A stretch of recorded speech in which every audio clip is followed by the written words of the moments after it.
Quais são os sinais de deficiência intelectual? Será que o meu filho tem essa deficiência junto com outras alterações? Quais são os sinais que eu preciso ficar atento para ver se meu filho está apresentando ou se meu paciente está apresentando e como eu devo conduzir o trabalho caso ele apresente isso também? O principal sinal é a dificuldade em aprender conteúdos. A dificuldade de aprendizagem é um marcador importante na deficiência intelectual. As crianças com deficiência intelectual, elas têm dificuldade de ampliar o repertório a partir de uma coisa que elas aprendem. Então, por exemplo, elas aprendem um conceito, elas não generalizam e não praticam esse conceito em outros objetos, em outras situações.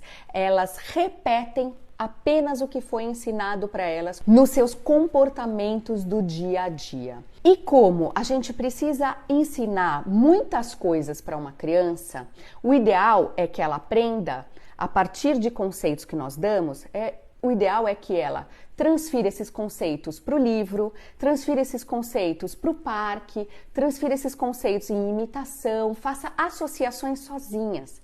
As crianças com deficiência intelectual, elas precisam que a gente faça mediações e que explique a maioria das coisas, e mesmo com mediações e com muitas explicações, elas parecem ter dificuldade de compreender, mesmo depois de já tendo repetido várias vezes. Uma outra característica comum é a ingenuidade. Essas crianças têm menos malícia do que seria esperado para a idade. Elas acreditam em tudo que a gente fala e a gente acaba tendo que tomar muito cuidado. Então elas são mais dependentes do que as crianças com desenvolvimento típico. Elas dependem da gente cuidar, da gente direcionar e da gente explicar a maioria das coisas o tempo todo.